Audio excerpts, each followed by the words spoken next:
Juvenal Medina sobre los desastres naturales, sobre los fenómenos naturales y los desastres, cómo evitarlos y qué poder hacer para que no vuelva a pasar lo que hemos vivido en estos días en Camaná, Arequipa. Buenos días. ¿Qué ha pasado en Arequipa y por qué se pudo evitar este desastre? Buenos días, Patricia. Muchas gracias por la oportunidad. Bueno, nuestro país ya tiene, digamos, muy identificado la fenomenología que tenemos en el país. Como sabemos, Perú es un país privilegiado en climas, ¿no? Tenemos 28 de los 32 climas del mundo, ¿no? Tenemos muy identificado las temporadas de lluvias, las temporadas secas, y eso es algo que toda persona que habita en este país tiene que conocer y no debe ignorar, en principio, ¿no? Entonces estamos ante fenómenos naturales que son recurrentes, que son cíclicos, y que ya por nuestra vulnerabilidad en el pasado nos han causado bastantes daños. Perú tiene un historial de desastres bastante amplio, con pérdidas muy significativas en cuanto a pérdidas económicas, a pérdida de vidas humanas, pérdidas materiales, destrucción de medios de vida, ¿no? Afectando el desarrollo sobre todo, ¿no? Entonces, interrumpiendo el desarrollo, generando inversiones grandes en lo que ha de ser la recuperación, la rehabilitación o la atención humanitaria de las personas que sufren el daño o de todo cuanto se destruye.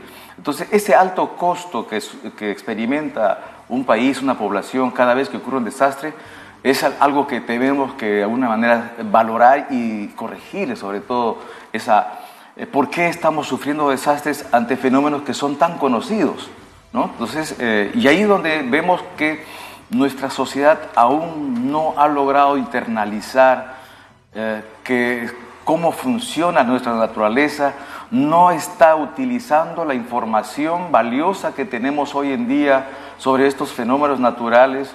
Las entidades técnico-científicas como el INGEMET, el INGEPE, el CENAMI, la Autoridad Nacional del Agua, entre otras, que hacen estudios y nos permiten tener información actualizada de la fenomenología y de los riesgos que hay en el país, no está llegando, digamos, a ser una herramienta en la planificación del desarrollo. Exacto. ¿Cómo afecta la inestabilidad política a, por ejemplo, digamos, declarar como urgente, colocar, digamos, pequeños centros de monitoreos de nuestros climas en todo el país? Que eso no existe. No tenemos centros satelitales para saber lo que está pasando, no tenemos ninguna prevención, digamos, predictibilidad, y tampoco tenemos ninguna prevención, pero a su vez la inestabilidad está afectando lo que estamos viviendo. Efectivamente, la inestabilidad política es un factor adverso que nos hace daño y nos limita nuestro accionar, nuestra capacidad de poder actuar oportunamente frente a al riesgo que tenemos, el riesgo de desastres, ¿no? Entonces hay una distracción de la atención, que distrae la prioridad dentro de la agenda política. Vemos que la gestión del riesgo todavía no está dentro de las primeras prioridades, siendo tan importante para el desarrollo del país. Entonces, efectivamente, contribuye con la vulnerabilidad, toda esta problemática social y política que vive el país, porque entidades que podrían estar orientando sus esfuerzos, sus recursos en atender o gestionar el riesgo de manera oportuna, están teniendo que atender problemas sociales, políticos, ¿no?, que están dominando la agenda en el país. Entonces, y eso quizás vale la pena hacer un llamado, una reflexión a toda la clase política que está, digamos, muy imbuida en estos problemas políticos, dejando de lado algo que es tan importante, la gestión del riesgo de desastres. No obstante que en el Perú tenemos una política nacional de gestión del riesgo de desastres aprobada el año 2021. Lo que pasa es que en Perú tenemos norma para todo. Exacto. El tema es que la norma, echa la ley, echa la trampa. Ni siquiera se revisa, ni siquiera se conoce.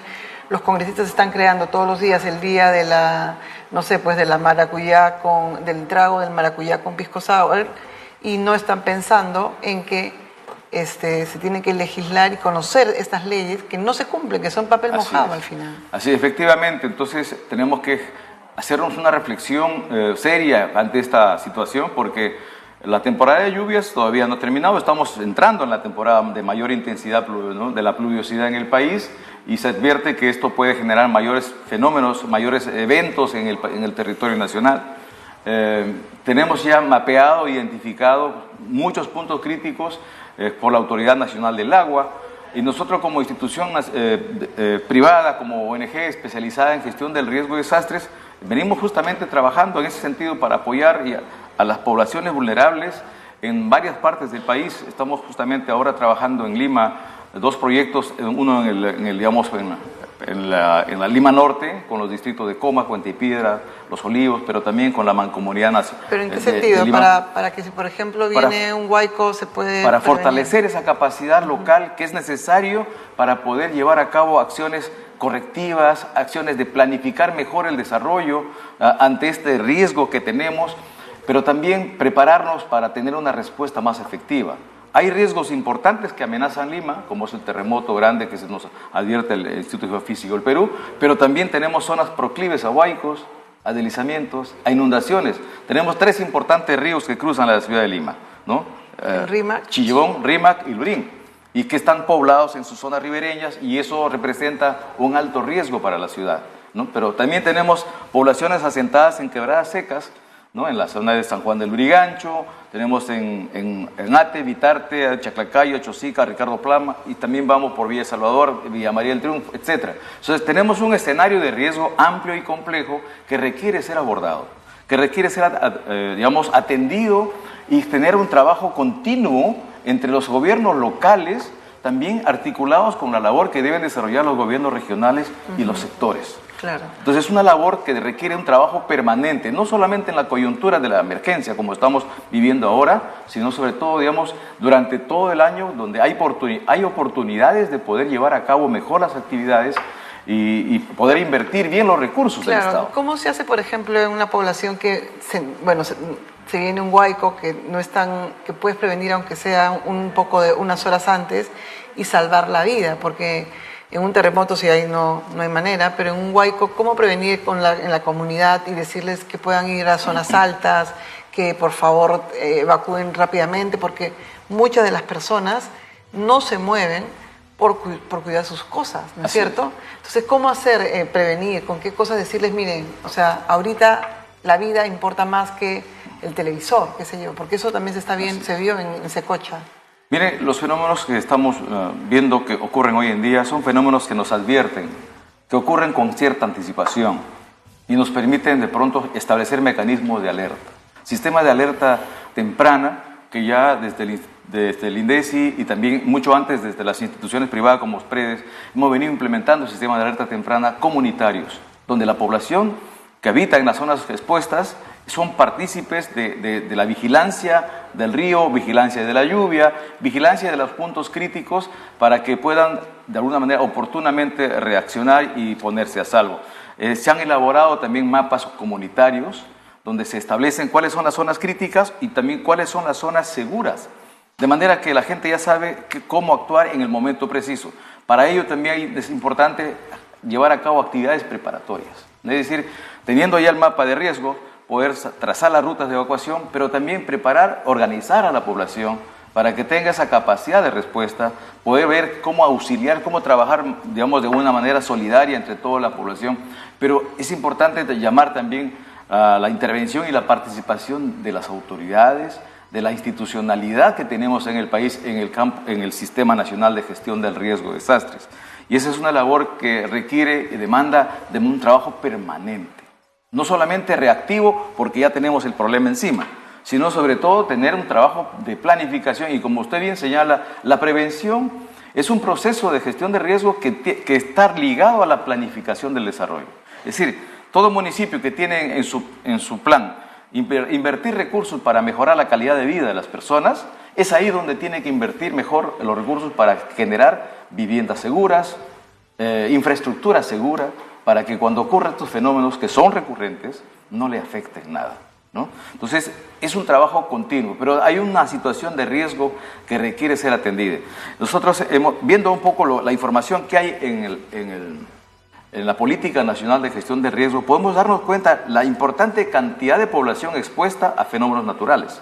Por ejemplo, en lo que es ante un terremoto que puede ocurrir en cualquier parte de la costa peruana, tenemos más de como 20 millones de personas expuestas a sufrir los daños. Claro, el silencio ¿no? sísmico que hemos recordado después de lo que ha pasado en Siria y Turquía, y sobre la cual, digamos, lo máximo que se ha hecho es que está bien tener una mochila de emergencia y salir, digamos, a zonas seguras, pero tenemos a mucha población, como acaba de recordar usted, que vive en viviendas que se pueden caer con solo tocarlas. Entonces, ¿cómo hacer, por ejemplo, para prevenir este gran terremoto que se espera en Lima desde 1746? Así es.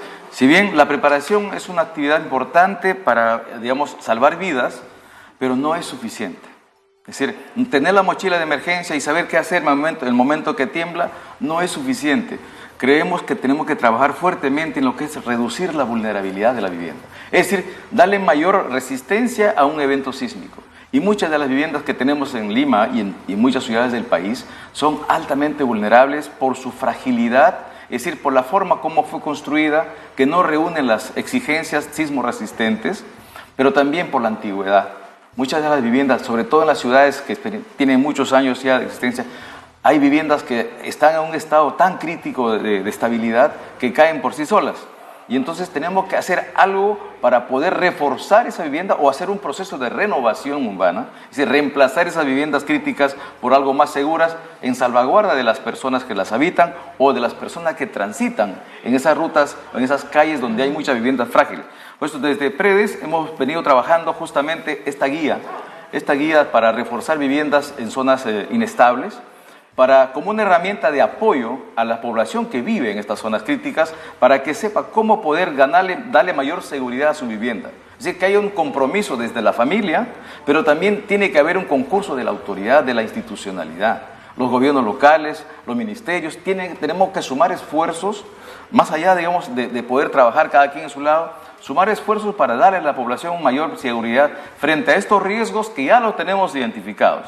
Nos advierte el IGP que podemos tener un terremoto muy grande, muy fuerte, incluso más que Turquía, 8.8 grados en la escala de Richter o escala Momentum, que podría generar grandes destrucciones, porque en Lima tenemos alrededor de 2 millones de viviendas en alto y muy alto riesgo.